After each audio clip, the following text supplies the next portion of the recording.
Okay, as soon as John walks in, we will start. Thank you all online for coming. Welcome. Hi, John. Okay, so this is Mr. Graham Smith. If you don't know Graham, if you heard what Nikki Watson said yesterday at our team meeting, she raved about you. And she wasn't joking. So, so Graham Smith, what I can tell you about Graham is we've known each other a long, long time. I joke, but it's actually true. When I was a team leader in Uptown, I very unsuccessfully wanted to bring him on to Keller Williams, and he may tell you he wasn't ready to listen. It could have been just my poor needs analysis. So we'll see. But that was probably, that must have been 2011, I bet.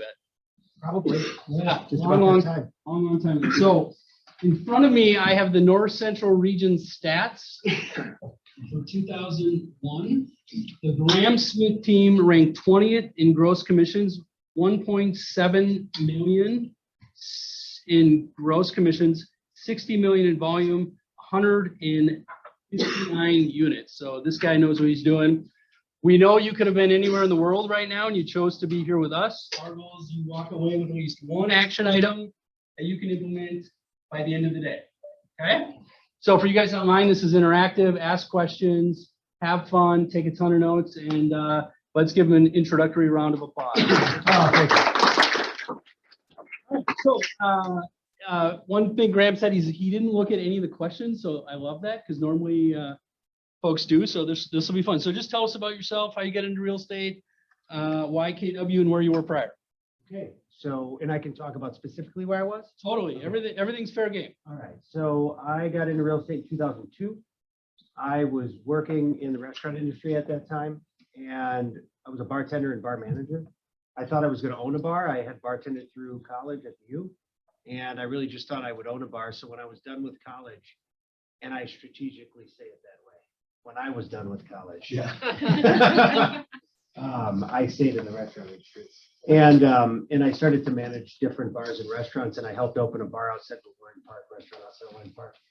And I bought my first house back then and did well with it by accident. So I thought this might be something I should get licensed in because maybe I could buy and sell a few of these and make a little extra money to buy a bar one day. That was really what I thought.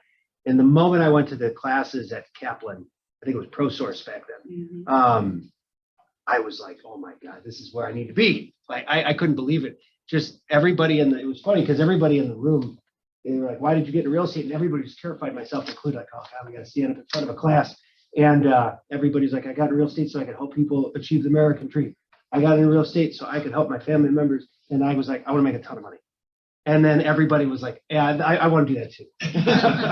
And the instructor was like, yeah, that's why I got into it too. And I was like, okay, I think I'm in the right place.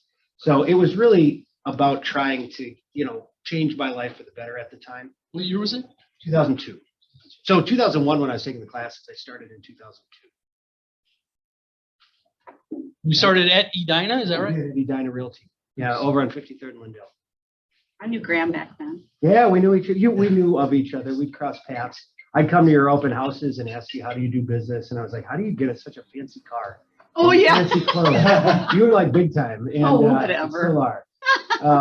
No, but really, like I really dove in and would talk to folks like yourself or anybody I could to just learn the business and hold as many open houses as I could, do whatever I could, and work at Edina Realty for 13 years prior to coming here. And when you joined KW, you were doing about how much business, if I remember? So I was doing about 13 million, maybe somewhere in that neighborhood. And I had hit that ceiling a few years in a row that I couldn't seem to break through. I had tried a couple of different assistants unsuccessfully. It didn't work out. And that was totally on me, not on them. I didn't know how to hire the right people. I didn't know what that role should be. And so I started to lean on this, like the mentors and everybody at the company for some help in how to structure out a team. And it's funny, I'm thinking of this as we're talking, and they didn't know how to do that. And so I said, could you get me some information on how to do that? They're like, yeah, that doesn't exist. And I was like, man, it'd be really nice if there was a book or something that told me how to do this. And I'm not even kidding you. In the trunk of my car sat the MRE that you gave me. And it never made it out of my trunk until around that time, and I started reading it. Yeah, It was amazing. That really happened. That's not that. It was all crumpled up, and I could still turn most of the pages because it had been like destroyed by snow and whatever. But yeah, I had started reading that, and there it was, and it was really surprising to me that the folks that were the powers that be at that company were not aware of the book. They didn't even really know it existed, and it's not like Keller was new at that moment. They had been around.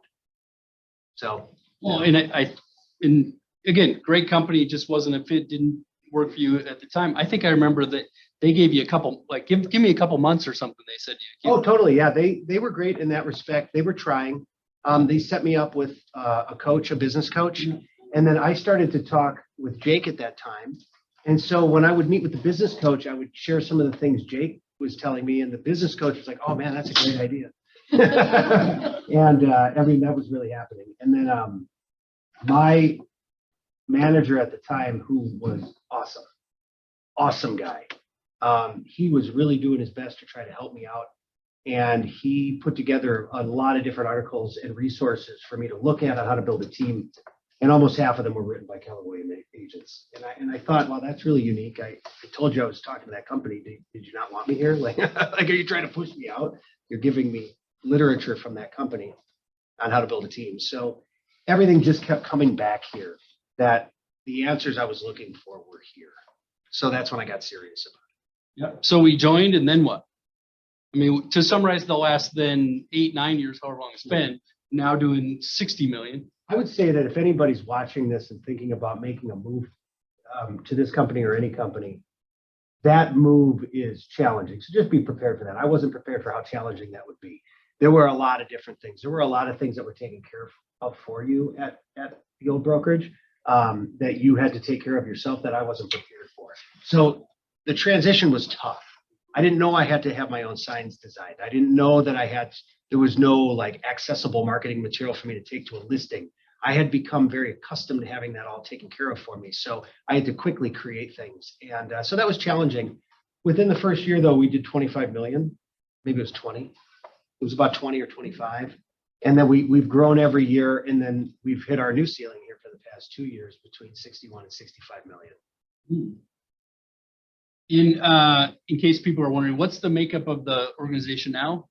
So historically, what we've been is myself as the lead listing agent, Dave Bielke as our lead buyer agent.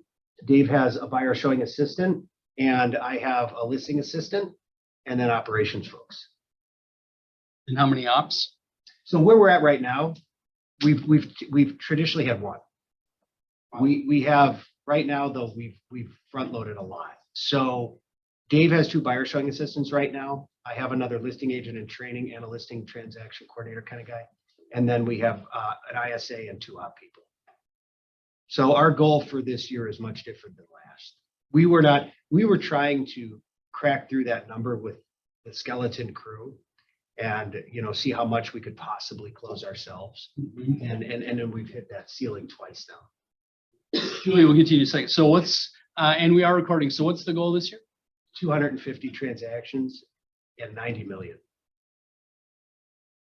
So from 159 to 250, and then from 60 to 90. Yeah. Nice. Anybody doubt he's going to do that? No. It's okay if you do. Julie, go ahead. So even though you said it was very challenging moving from Edina to Keller, you still went from 13 to 20 or Yeah, 25. that's So, and that was ordering signs and doing everything else. So what was the difference for you? I plugged right in right away. That's a great question. I plugged in right away, and I really came here with an open mind that I was going to just drink everything in, right?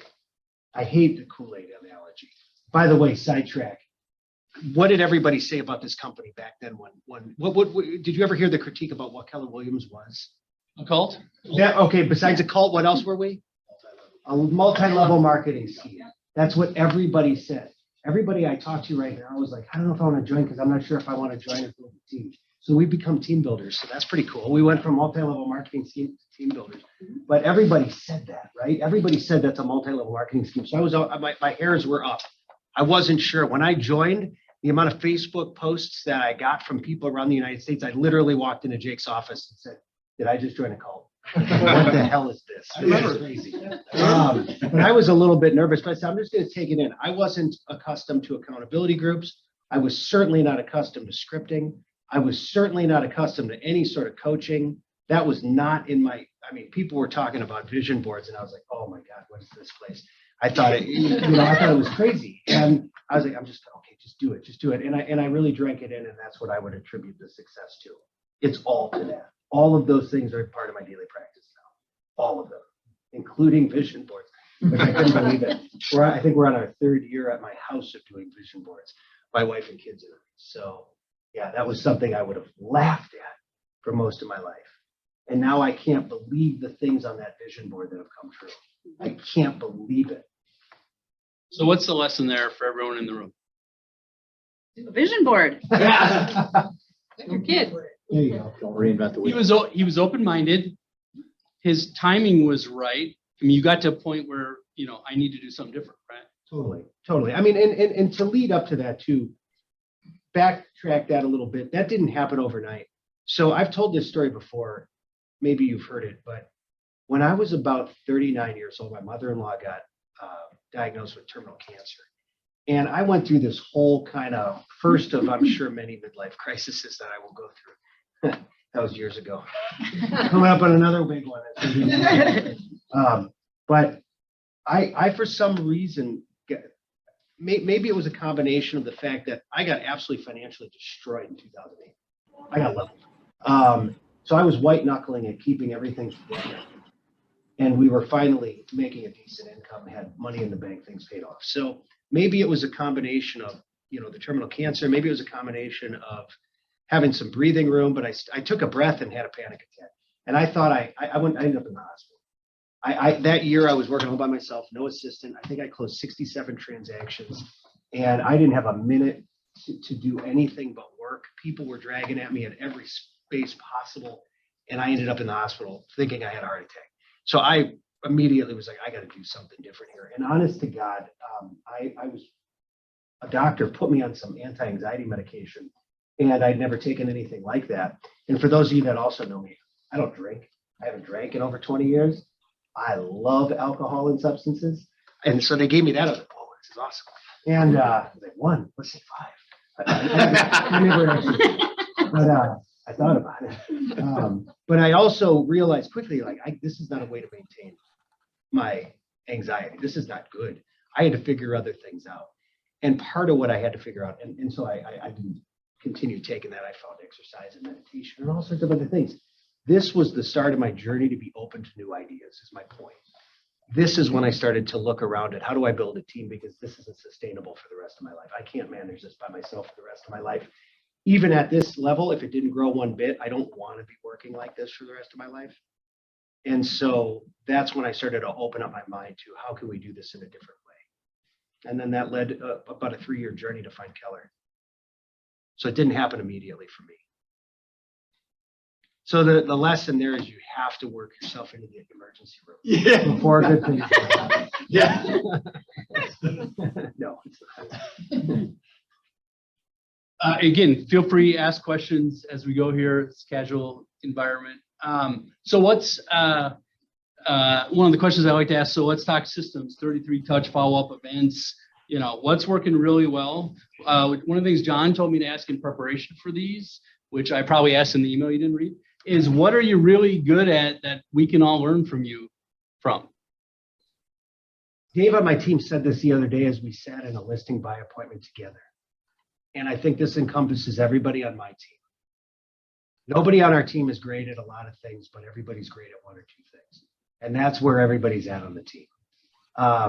That's why we have buyer agents, seller agents, and operations people. That's why we have an ISA. My greatest skill is my relationship with my database, period. It's my relationship and my willingness to call them every single day and interact with them on a quarterly basis through a phone call, whether that's talking to them or leaving a voicemail, and not having any fear of rejection in that respect. I really don't have any fear of that. Before you came to Keller, were you doing that? Were you? Not in a systemic way like I do now, but Okay. the answer is yes. Mhm. I actually got turned on to Brian Buffini's system early So I saw the importance of the phone call and the handwritten letter, but I certainly wasn't making a quarterly phone call. Definitely an annual, potentially two. Absolute callbacks, all of that, but which I still suffer from a little bit, but I would say that that is the lead generation is absolutely hands down the best thing that I do. So it's a quarterly call if I'm in the database because our kids went to school together. Yeah, absolutely. You're gonna get the call from me, and I'm gonna leave you a voice message because the vast majority of people don't answer. So I'll leave the voicemail for Kim. What's the voicemail? Hey Kim, how you doing? It's Graham from Keller Williams. I hope you're doing great. I haven't talked to you for a while. I hope the family's doing well. Let me know if you need anything at all, or if you know anybody looking that I can help in the market this quarter. We're meeting a lot of people right now getting out there. It's super exciting. But more importantly, I'd just love to catch up. And no sweat if you're too busy. I know how busy everybody is. I hope you're well. I'll talk to you later. Right there. Everyone can make that call. Everybody can. And I will tell you, I can't even count right now. I could if I prepared, but I can't even count right now how many people have called me to list or sell or give me a referral that have never talked to me in 10 years that I've left voicemails for. Over. And I really do. I'm like, God, I wonder if they just hate me. I know they're sending me the voicemail. It just ends, So you guys remember what Jake said last week? The voicemail is the relationship. I told him that. So so to that point, Graham, do you ever send texts instead? I send text in addition, not instead. Okay. So the phone call is an absolute. The texts, the social media, any of the other stuff, the emails is an addition to. The voicemail is the anchor. The voice to voice is the anchor. And I would put it this way. So there's a lot of talk, and rightfully so, about having a powerful social media presence out there. And I think one of the things a lot of agents mistake is that should be the beginning of the end of my marketing to my sphere or out to the world. If you're really good at making great reels, or you're really good at making great Facebook posts, you're going to attract people. Okay. But if you don't have a system to bring those people in and create a deep relationship with them, they're going to go to the next person who's better than you at making reels and Facebook posts. And guess what? None of us are getting any younger. It's not going to work forever, right? But it's that deep relationship. Your database, if you're talking to your database, I can't crack that. I might get one or two of your people, but I can't make any dent in it. Zillow can't make any dent in it. Nobody can, and you can't in mine, unless we're not interacting. So there's nothing more powerful than that voice-to-voice conversation and all the other stuff. Yeah. But if you did nothing else and just did that, it'd be amazing. You'd probably 10x your business. Did you hear the magic in the script? Hey, don't sweat it if you're too busy to call back. He gave him permission to not.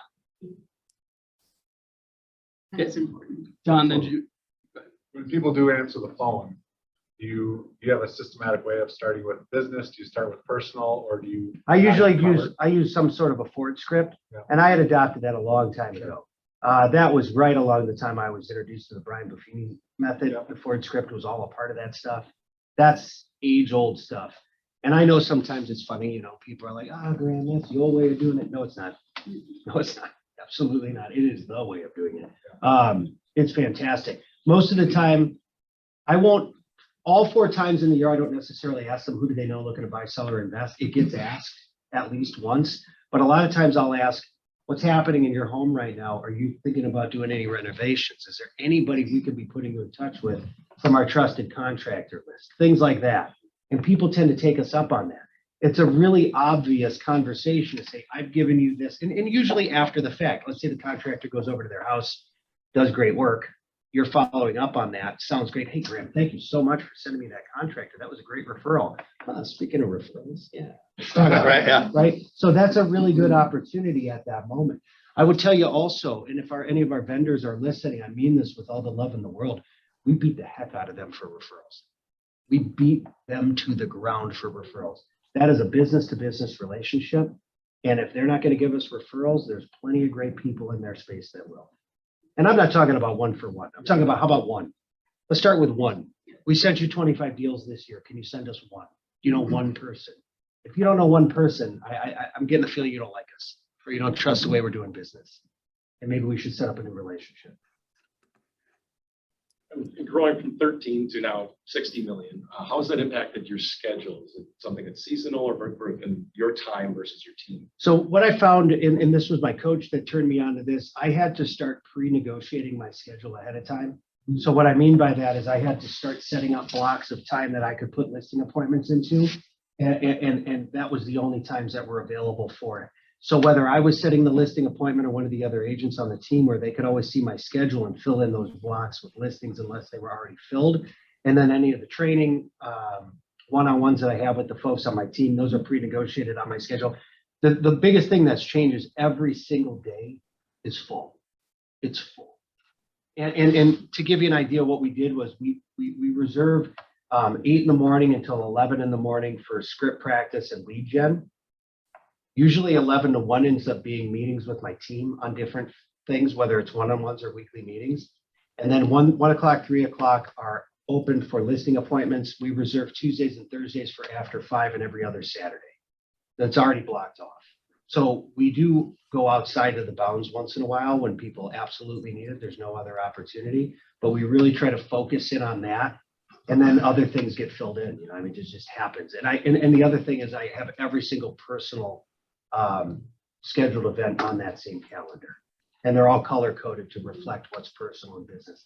And my calendar, it's all full. Every day is a full day, which for a person that suffers from anxiety can be a problem sometimes. So I'm like, oh my God. Then it's 11 o'clock at night. I'm trying to sleep and I can't because I'm worried about tomorrow. But there is a simplicity to it when you pre-negotiate the times that you'll have appointments. Are you taking out buyers, Brad? No, never. Yeah, never. I took out one. I went on one buyer showing last year. Real dear friend, bought and sold many houses with us, and I joined one of our buyer agents there just because I wanted to say hi. So I might do something like that, but the buyer agents get 100% of the buyers. For me, in my opinion, I think that's the only way to do it. If you're going to have buyer agents that are dedicated to you and dedicated to the team and the system, and are dedicated in making sure they give all their listings to the list side, you have to give all your buyers away. You cannot cherry pick them. And that was terrifying to me in the beginning. I was just going to ask, how was that in the beginning, and how did you officially make the move to that? I just jumped in. I was still in a good mindset of, all right, I'm just going to make it work. That's what they said to do, so I'm going to do it. But in the back of my head, I was worried about it. There were times when people were like, but I called you. I wanted to work with you, So we came up with scripts and things to say leading up to that and explaining how the team worked to minimize those objections. And then when there were the objections, scripts to say about those objections to make the handoff. I used to, in the beginning, meet with the buyer agent and the client at our office. And then that slowly went away to just referring them to the buyer agent where they take it and run with it. So can you give us an example of how you would, if I bought a house with you 10 years ago, and now I'm coming back to you to sell and buy again? Yeah. Sure. How would you, if I said, hey, Graham, I really want you to take me out to go and look at houses. I totally appreciate that. And I want you to know that I'm going to be involved in the transaction. I'm involved in every single transaction. What we've done on the team here is Dave and Tim and Jill, they handle all of our buyer needs because they are awesome. Honest to God, if I was buying a house right now, I would have them represent me. That's how good they are. And so I'm going to have them meet with you for the buyer consultation part. Just know though, that I'm going to be seeing the house as you're seeing. Dave and I are going to be talking about strategy on how to get the best deal possible. And if you have any questions about it, you can always call me. And honestly, Kim, if you find the house of your dreams and you're like, I just want you to take a look at it, I'll take a look at it. I absolutely do that. But you're going to get every member of the team working for you on this, not just me. How does that work for you? Awesome. Sign here. Actually, Dave would copy. So being your schedule so busy, thank you for being here. And you may have noticed yesterday in the team meeting, Graham is leading the listing contest for all 4 offices. Oh, cool. Didn't know that. There you go. I didn't plug mine in for this. Maybe the ops team will fudge the numbers. Who knows? Julie, you had a question? You were saying that you were surprised by some of your the poster that we make. That Vision board? Vision board. Yeah, Yeah. thank you. I was going to ask what is 1 or 2 of your most favorite things. I'll give you one that's almost chilling. At least it is to me. So it was about a little over a year ago, maybe like a year ago December.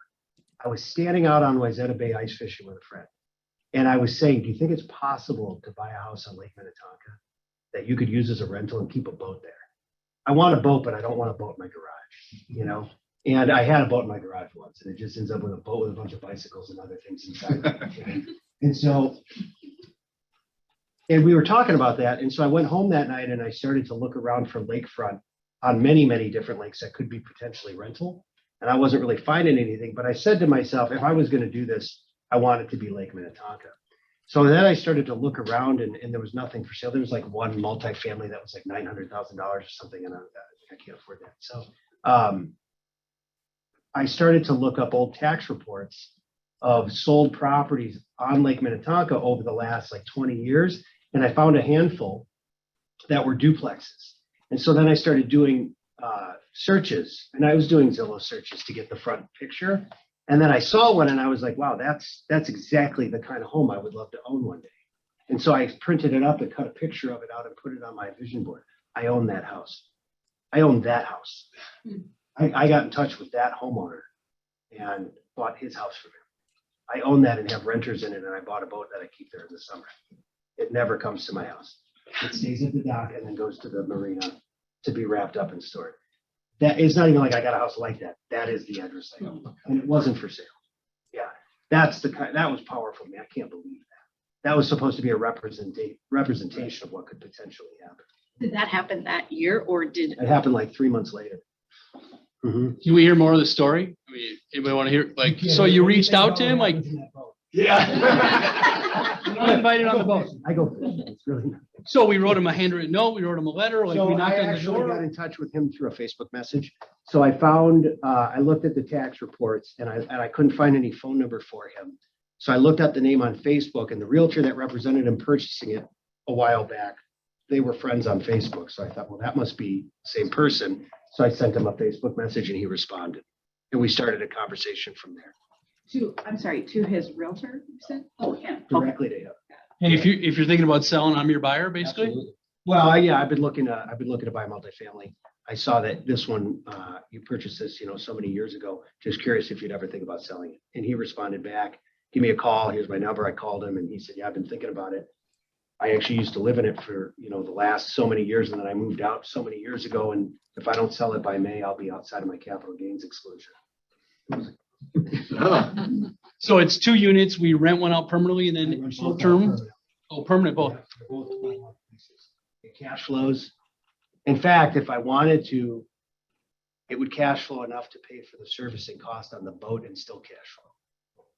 Yeah, but I paid off the boat, so it cash flows.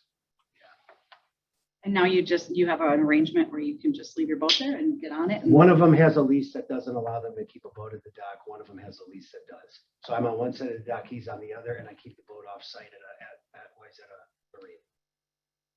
Yeah, which is ridiculously expensive to put your boat there, but it doesn't matter because that place is cash flowing so much. So I just pay for it with that. Yeah, Nice. it's awesome. In fact, that place cash flows so much that I could pay that boat off for 4 years. Like I could get paid back for what I Shilling's the right It's word. paid. It's awesome. Which year did you buy it? I bought it, I closed on it last March. I know, in that market. I know. Well, when I asked him, what would you want for it? He told me, and I was like, oh, this is gonna be a real dump. And then I showed up. Yeah. Well, I don't know. Yeah. No, I'm just kidding. It was a fair deal all around. It was a fine deal. Yeah. So how does the family like boating now in Minnetonka? That has to be the best part. So I would tell you that the surprising thing is my kids are teenagers and I thought for sure they'd love to go out with all their friends. I'm like, they don't want to hang out with me. They don't want to hang out with me. Yeah, they will. They'll go once in a while. But my wife and I had a great time on the lake this summer. We took many trips because but then again, this is on the far west side of the lake. The nose of the boat sits in mud. Let's be honest. This is not glamour, but it's still on the lake. And so we took trips, where we go across the lake, park at Wayzata, have dinner, ride back at night. We go sunset, boat rides, have a bike, go swimming in the hot, it was great. I love to fish, so I fished the heck out of the lake all summer long. Yeah, it was great. Cash flows. And it cash flows. That's right. Yeah. So that's my best vision board story. But I will say prior to vision boarding, I did jump right into accountability groups and 411s. And I put things on my personal 411 that very first year that I didn't think were achievable that came true within that first year. Like I have a sister that lives over in Germany and she's been there for 16 years. And at the time I joined, I hadn't seen her in about 4 years and we weren't able to go over there. She had been over here, but my kids were little, we were broke. I couldn't go to Europe. So I put it on there that I would take my whole family to Europe and see my sister. That was so out of reach and it happened within 12 months of joining this company. Yeah. So that's kind of a vision board, you know? Joe, Where do you get most of your business from? Sphere? Yep. So our number one source of business is our Sphere Pass clients, database. Our second is open houses. Our third right now is ISA, and she's very, very competitive. She would like to be 2 or 1, and I would love her to be 2 or 1. That'd be awesome. Although there's going to be overlap because we do have her calling our database now, as well as me calling it and everybody else, but she does that too. What would a typical day look like for an ISA?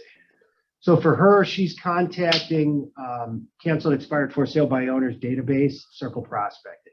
Those are the big 5. There's some other things we've talked about getting into, but those are the big 5. So she'll circle prospect around our new sales, our new listings, and our open houses. She'll call our database on a Ford, not Ford, the DTD2, 2 letters. And then she'll call every single canceled, expired, for sale by owner that's not on the do not call list. All 3 of them? All 3. Right. Everything sells. and what, we're using like Vulcan 7 or what do we use? She's using Land Voice and Mojo.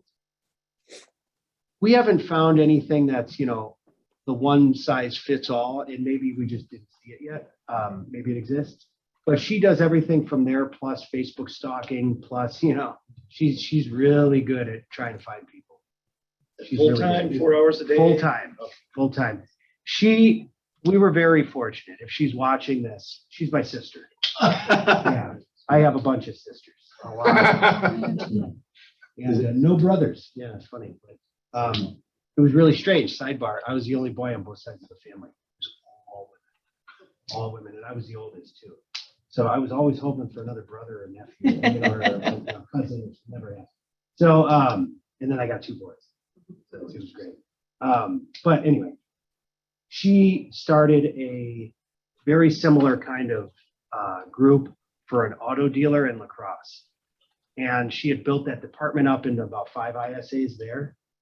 And we were talking all the time about what that looked like and how she measured things. So we were talking about that for the whole time. Like, do you think that you could do this in my industry? What would it look like? And then when the right time was there, she took the leap and now she's running the ISA. We're currently talking about what threshold do we have to pass before ISA number 2 gets hired? Because we will get there. Where did you start with that ISA in your business? What time, or what?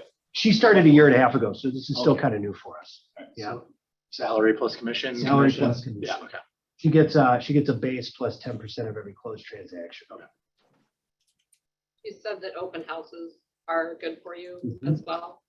What do you think that you do well at open houses to convert? I would say the very first thing that we do well is that we go into the mindset of the open house that this is going to be a fun day. You got to start there. If the mindset is I don't want to be here today, yeah, you're off to the wrong start.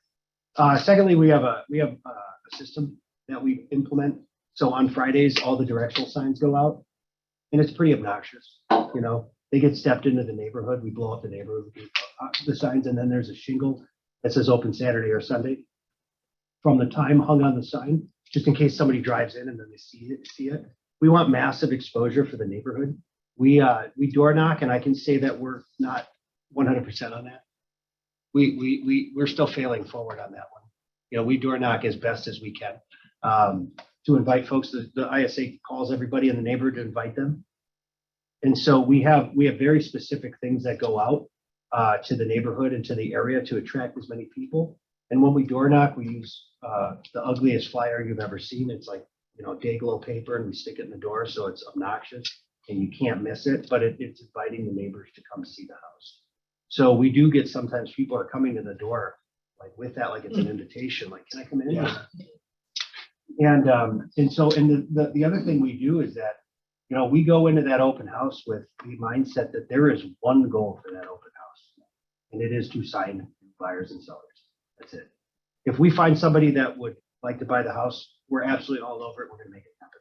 But it is to meet new clients. Do you have more than one agent working in it, or do you bring in a? Yeah, so that's a great question. So sometimes it's more than one agent, but this time of year, that's hard because we'd be spread too thin. We need people in different places showing and whatnot. So we'll often partner with our lenders and ask them to come and join us and be at the house. And we actually ask them to script with us at times, because what I found is the vast majority of people in sales, it doesn't matter what industry you're in, they don't do scripts. They don't close. It is absolutely servicing files. And when you start, we've had to go and really work with our lenders a lot over the years, because they've been like, well, gosh, you know, they already have a realtor. Like, yeah, they already have a loan officer too. Don't you think we stop there? Come on, man. You need to ask if they can get a second opinion. And so we script with them on the open houses too, on how we handle that. What do we say at the open house? How do we try to set the appointment right there, as opposed to follow up on everybody? You know, sure, there's people to follow up with, but we try to set the appointment right there when we can.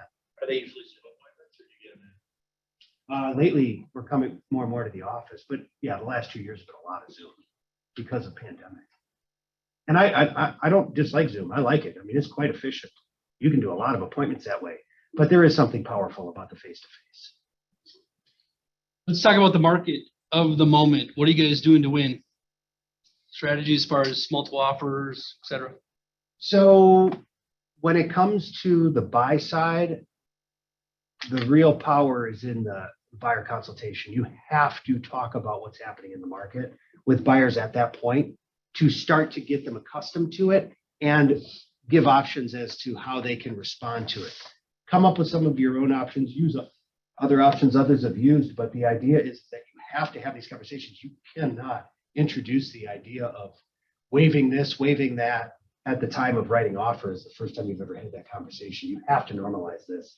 It's a really, really challenging market, as we all know. And if our buyers are going in with, you know, every contingency in the world in a multiple bidding situation, there's a very low probability they're going to win that. On the listing side, you know, just very strategic rollout of the listing to create as many showings as possible on the first 2 days to try to, you know, instigate multiple bids so we can take a highest and best through the weekend and do it on Monday. And we pre-negotiate those times on Monday now for delivery of offers. So do you typically go live then on Friday Typically on Thursday, and review on Monday? if we get multiple bids. Everything's up to the client. You know, we've had some situations where an offer came in that was so good that the client said, just shut it down. Of course we're going to do that. It's the client's, you know, choice.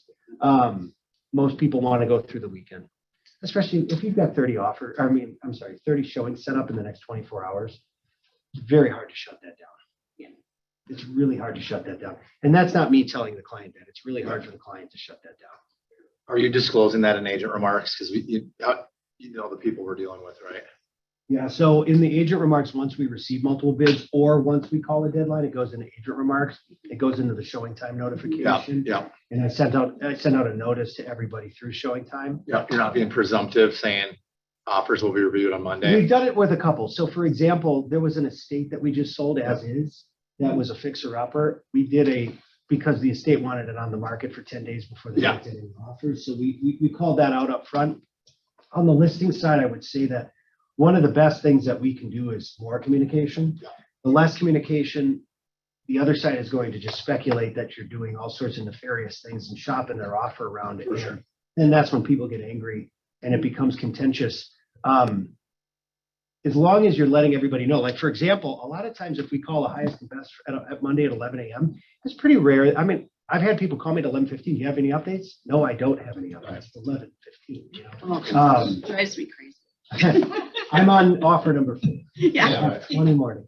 Yeah, exactly. What's the offer? I know it sounds so awful though. It's like a great problem to have. But so I let people know while the deadline is 11 a.m., I'll be presenting to the seller at 2 p.m. They do work. There's a chance they won't make a decision until that evening, but I'll be. What about the agent that submits at 9:30 a.m. on Thursday? right? That's the person that I'm, Yep. because you know how those. how- So I respond to them as fast as I Right receive away. it. Yep, let them know I'm gonna talk to the seller. And then I go shopping around everybody. I know. But then I also, whatever the seller says, For sure. The seller will get the offer to review. Yep. To be clear and fair, maybe this might be something that, I don't think it's specific to any market. One of the things I found is a really good way to use my time was when I received an offer, in the past, I used to call the seller, right? We got an offer, let's talk about it. Now I email the offer to the seller with all the bullet points of the offer and say, I'll be available at 3 o'clock or 5 o'clock to talk about this. What time works best for you? Right. And then that way they have the time to review it so that when we talk, did you have an opportunity to review it? Yes, I did. Do you have any questions? No, let's take it. Great. Or yes, I do. And here they are. I've got them in a spreadsheet. Right. Right. But we can do that in a more, efficient way than dropping everything to call them about an offer. So I do the same thing with the 9:30 a.m.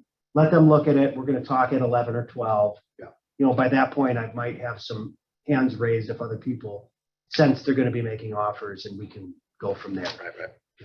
Makes sense. I forgot to ask, so if I'm in the database, because our kids went to school, what's the 33 touch look like, 36 touch? So they're getting 4 phone calls a year. They're getting 2 handwritten letters a year. They're getting invited to 4 events per year. They're getting so we used to do the monthly newsletter, and then we upped it during the beginning of COVID when everybody was at home to the weekly newsletter, and now we do every other week. So it is what it is, right? And it's designed by my team. We have one of the operations people does the marketing and such, so she designs all of that. And that goes out, what am I missing? Newsletter. What's that? Every other week newsletters, are those emails or? Email. You, They're great. She does a great job. did we get through? What's your CRM? How do you send it? So they send through MailChimp. Yep. But we're just using command. Perry loves that answer. I gotta tell you, I've adopted it. I was an early adopter to it, not because it's great, because it's clunky. It's gotten way better. Way better over the last few years.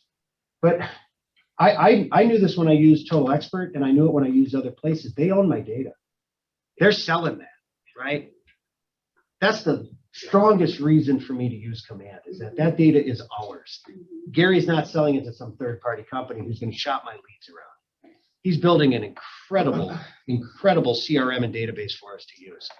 And I remember when we worked at Edina together, Edina's website was everything, right? And it still is awesome. It's awesome. They've done really good. But anytime they rolled out new tech, it was always a cluster. There's no such thing as rolling out new tech in a smooth fashion. It never happens. It's always a giant problem. And everybody's like, oh my God, how could they possibly give me this garbage? And they just want to complain about it. But there's a lot of good stuff in there. We use it. Are you writing your handwritten notes or is a service? So it's a combination. We don't do a service. So it's a combination of myself and other people on the team, right? What I found is that nobody really cares as long as it's legible. It's legible. Yeah, right. Question online, Barb? The thing went back down to 0. It was full and then went back down to 0. Because once you get a new one, either you play or you don't. I would not play it. I would go until. You've been there. Can you mute him? Okay. Which Ben was it? So advice for new agents, basically. Goes into this. So I would say a couple things. Hold on, there's just a little bit of sound behind me. Oh my God, you already lost a shitload. There's a lot of people not muted. That's okay. Don't worry about it. The microphone's right behind us. I apologize, guys. So I'm hearing talk. When you don't have experience to back it up, use your office statistics. According to the agents at my office, in my experience, based on what our office did last year, this, that, and the other thing, you can give people advice and counsel through that. You don't have to use your own stats because you don't have any, but you have access to unlimited stats from the biggest real estate company in the world. When it comes to getting out there to start your business, I wouldn't buy any leads. I wouldn't do any of that. I would put together your database as fast as you possibly can. Name, phone number, email address, home address, and then hold as many open houses as you can. I don't care if the house has been on the market for 4 weeks. And I say that, hold on, while I know there's a lot of people here. We have a full by our agent staff that want to be in our opens, and I owe it to them first. It is very, very, very unlikely we will have available opens to anybody off our team, okay? But there are many agents that are running a sole business here at our company that can't be everywhere. And they do have listings that you can hold opens at. Find as many opens as you can. Go by yourself, big old colored paper, and write open house, address, time, invitation, whatever it is. Very simple. Print it at your office. Go knock 100 to 200 doors around the house every time you do an open house. And 12 months from now, come back and tell everybody how you killed it this year because of all of the clients you met at opens. It's the cheapest way to do this. And then simultaneously, every time you're at the open house, take a selfie of yourself in front, post it on social media of your choice. If you like videos, do that too. And just be out there. Every time you put yourself out there on an open house, everybody in your database is going to assume it's your listing. They're always going to assume that. Like, man, you're killing it. You're doing so much business. And it costs you very, very little. That would be a great way to start. Build from there. Every person you meet at the open, I made big mistakes about that early in my career. You know, I actually only until the last few years, put everybody in your database. Why would you not? Start having a relationship with them. Start becoming their realtor expert. Awesome. Are you a Tim Ferriss fan? Any Tim Ferriss fans? Okay, so I'm gonna ask you a couple of questions from Tribe of Mentors, one of his best books. So, all right, so how has failure or apparent failure set you up for later success? Do you have a favorite failure in your life? There's so many to choose from. I know. It is true. I'm gonna take going to the hospital. No, my favorite failure is the night I got arrested and thrown in jail for DWI, and ended up having to spend a weekend at the workhouse and being on house arrest with an ankle bracelet for 30 days. It's a pretty good one. That was the last time I drank. And it didn't happen overnight where I said, I'm not going to drink anymore.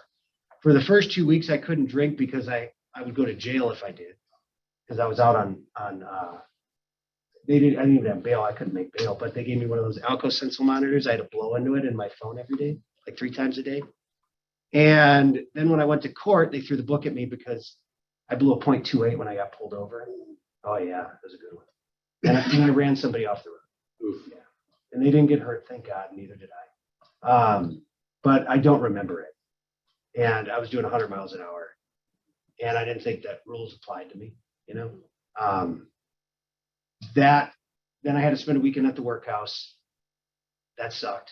And then I had to be at home with an ankle bracelet on in my apartment over Thanksgiving, and my parents and my grandmother came up here to see me while I was on house arrest. Yeah, huge failure. It led me to quit drinking and change my life. It led me to stop working at the place I was working at and find the new place I was working at, which led me to buy the first house that I bought, which led me to real estate. And I would say that I learned best from failure. I don't learn best from what other people have succeeded at. I learn best from failure. So I look forward to it. I just don't want to feel so bad that I get thrown out. You know, one other thing I would say on that, I think about this when I think about Bold. When I first started here and we went to Bold, there was a lot of consequences for fouls. That's not the case anymore. Sorry, guys. If I hear my Bold, maybe Bold's watching or somebody else. I loved that. And so now you hear people like, oh, foul, you know, what do it mean? I had to take my kid to the doctor. Yeah, you had to take your kid to the doctor. And I really think about it this way. Think about NBA basketball. How many fouls do you have to get before you get fouled out? How many fouls does the average player get per game? Yeah, 4 or 5, right? That's right. How many great players don't get any fouls per game? 0. Fouls are a part of the game.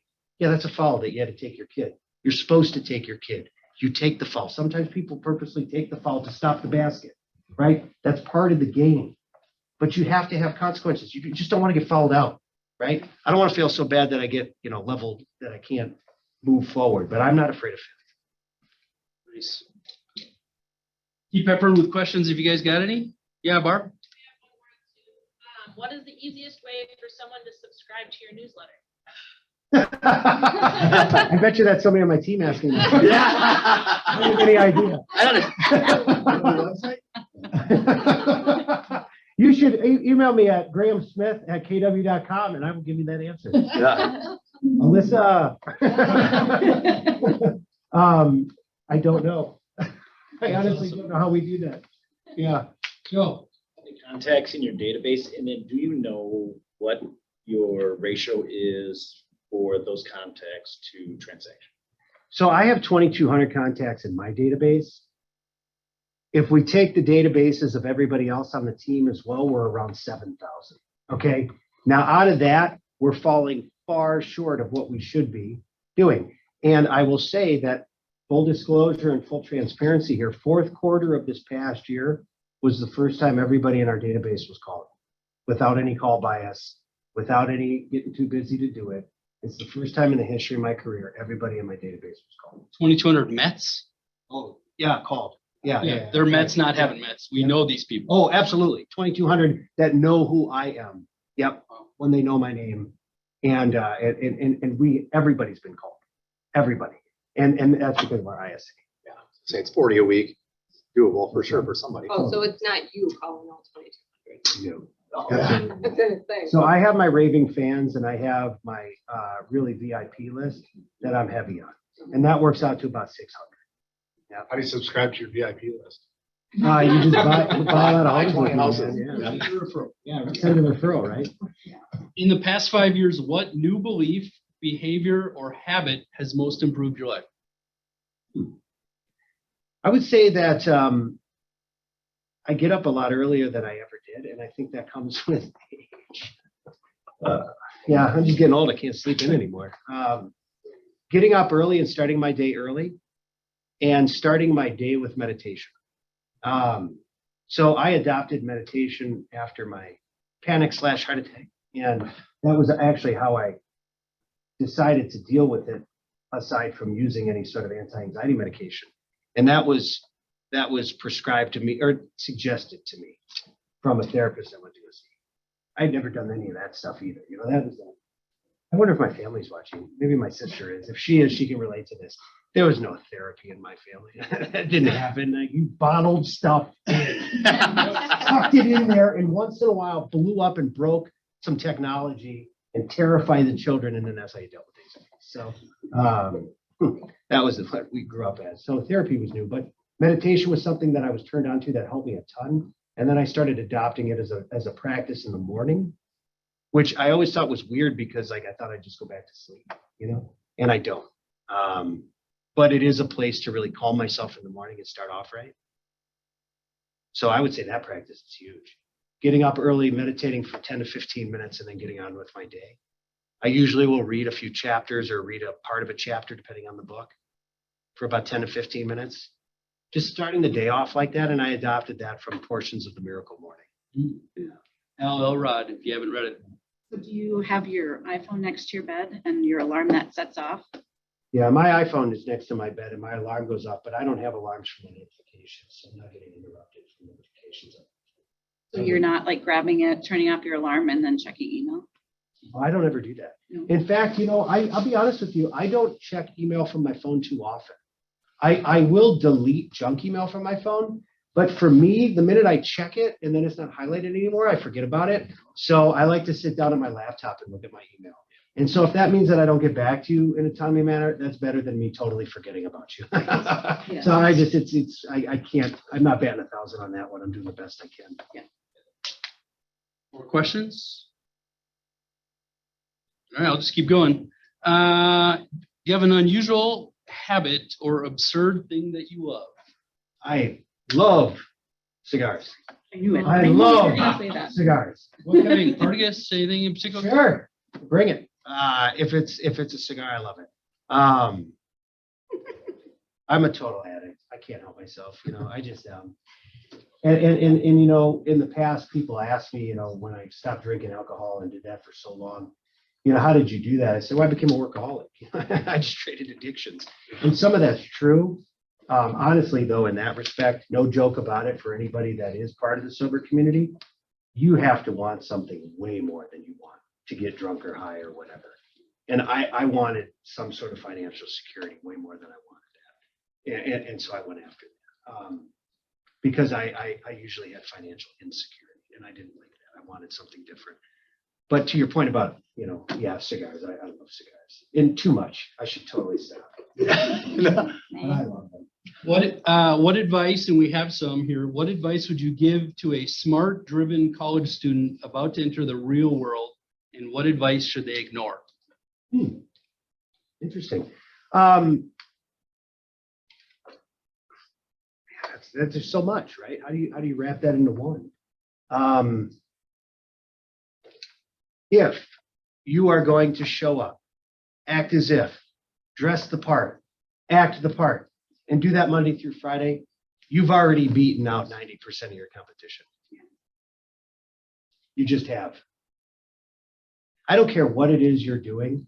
There's a part. You don't have to sell out and be something you're not, but you should certainly show up ready to be some sort of a professional in the way that you talk, the way that you present yourself, the way that you do things, the way that you keep a schedule, the way that you stay on time. You're going to beat out 90% of your competition right there. As for what to not pay attention to, don't pay attention to what everybody looks like on social media.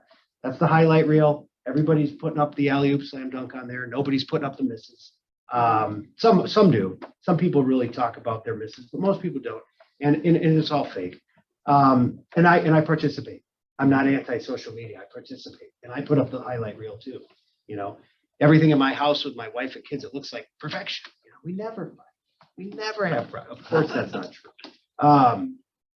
The other thing I would say though is that don't be misled, especially in our business, but any industry. Don't be misled by people that are trafficking in the currency of likes and followers, and believe that that's the currency of currency. Like there's not, just because people have huge followings doesn't necessarily mean they have a good, healthy business.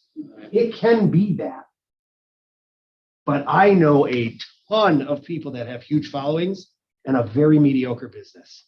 I don't know anybody that has a huge systemic calling and a business in a relationship with their database that doesn't have a huge business. I don't know anybody. So in our business, in our industry, I would say that is the key. Don't be fooled by, I can put up, so many reels and so many posts per week, and then I'm going to have this long-term business. That's part of it. I don't want to undersell it. It's important, but don't get fooled by likes and followers. That doesn't necessarily mean good business. Barb. I'm gonna ask them to unmute if they wanted to ask their question. Yeah, I have a question for Graham. What is your exit strategy? This is Derek Steinbach. What is your exit strategy for the business? So I don't have any sort of full exit strategy at this point. I will say that we are adding folks to the team in the capacity so I can get out of production. And it's not because I don't want to be in production anymore. It's not because I want to go on my boat. It's because at some point I'm becoming a detriment to the success of this organization. I don't want to be on listing appointments at 7 o'clock. I go on them, but I don't know that I'm fighting for that listing as hard as I used to. I don't have the same level of energy that I did when I was 27, right? Well, I'm 47 years old. I don't have the same energy. There are other people that want it really bad and would love to do it for our team. And they will be able to convert at a higher rate, and they will be more relevant than me eventually. Not yet, but eventually. But they will. And so I see myself in the next stage. I don't call it an exit. I just call it an evolution as the sales manager, CEO, and visionary of the team. Awesome. Thanks for your Thanks, Derek. Yeah. Hey, Graham, so besides the Minnetonka place, do you own other investment properties? I own another single family home right outside of Uptown. And that one does really well. And I bought that one. That one was just right place, right time. But I will tell you that, in that note, I know there's a lot of people that own a lot of rental properties. I can't tell you how broke we were after 2008. And that lasted until about 2012. And then it was all about writing the ship personally, putting away a little bit of savings and being able to get ourselves in a reasonable house situation because we had two growing boys that were sharing a room in bunk beds in a 2-bedroom house on 40th and Columbus.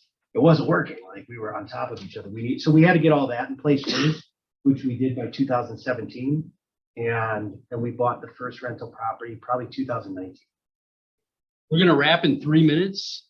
speaking of passive income, this guy, you have a decent amount of profit share coming in. How's that been? Good. It's been great. Highly recommended. In fact, if you know anybody looking to join the company, tell them to give me a call. Yeah. Well, and to that point, in our 10 plus years of knowing each other, since he's joined, there have been numerous people at various red brokerages in town that we've had call Graham, and he'll give him an hour of his time just because, right? I mean, this guy gives his time like nobody else.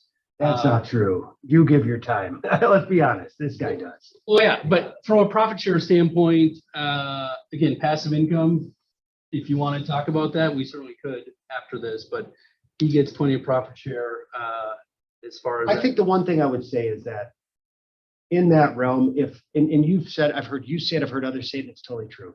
If you're leading the conversation with the intent of getting somebody on your profit share downline, that's the wrong conversation. If you're leading the conversation because it would be a good culture fit, it would help the individual grow their business, that's the right conversation. And you can have profit share. I mean, that's what it is. Kim. I have one last question for you.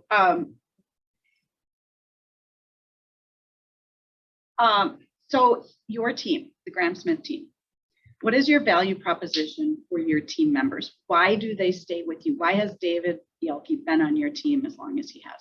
Well, one thing, David and I are cut from the same cloth, and the fact that we're both competitive individuals and we have a real grinder mentality of kind of working, so we work in a similar fashion. The value proposition that we've developed over the last few years is, for one, we want to attract like-minded people. You know, if you're not competitive, if you're not money motivated, if you don't see that as part of the reason you would do this business, I don't know that we're speaking the same language. There's nothing wrong with the fact that we don't speak the same language either. I'm not suggesting that. I'm just saying that I'm not really going to know how to best lead you, right? So that's one of the things we attract like kind. Two, I would say that because we do promise so many leads per month, we do promise mentorship. We have 3-day-a-week script practicing that I lead. We have direct hands-on access to me, and Dave and other people on the team. We take care of all, just like any team would at this size. We take care of all of the transactions. We burden all of the fixed cost of expenses of marketing and everything else. We are making it easy for you to come to this team. We'll teach you how to interact with your database so you can have meaningful conversations with them about real estate. Bring them into the fold as well. Should you choose to, not mandatory, you can have our ISA contact your database. Understand that if they, create leads, that comes out of your end. But so that's up to you. But we create this system that you can come in here and focus on what you do best. You set up appointments, build relationships, and you close deals. And that's really what the team is about. And I heard somebody else say this the other day from our office. His name's Justin Shepard. He's on Trey Adams' team, the signature team. And he said when he joined Trey's team, they would talk about transactions, and that was pretty alien to him. And why are we talking about transactions so much? What's so important about that? And he said, because every single one of these represents a family and their dream of home ownership.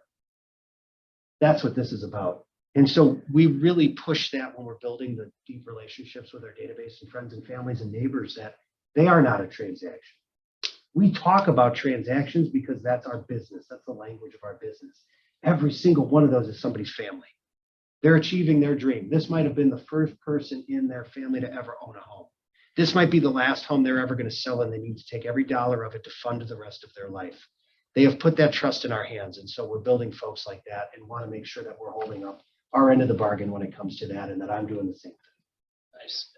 As we wrap, is there anything we didn't ask you that we should have?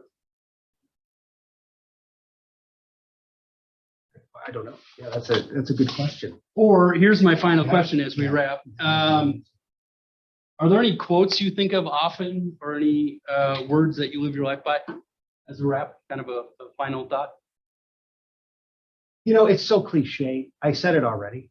Act as if. Just stop worrying about what people think about you. Stop worrying about if that buyer likes you. Stop worrying about if you get that listing. Stop worrying about if your friends think that you should be a realtor or that you're qualified. Just act as if. Every single person that ever started in this business, whether you believed it, whether you heard it or not, a lot of people in your database were like, they're never going to make it. And then when you did, they're like, I never doubted you. Yeah. just act as if one day it turns on that your entire database, you become the real estate professional for it. They start sending leads to you. Just act as if, just do it. Keep doing it and make wise decisions while you do it. And this business is so great that you can have a business that just pays the bills. You can have a business that builds an entire team. You can have everything in between, whatever you want, and there's no right way. You can be a single person doing this. You can be a team. You can be some sort of partnership in between.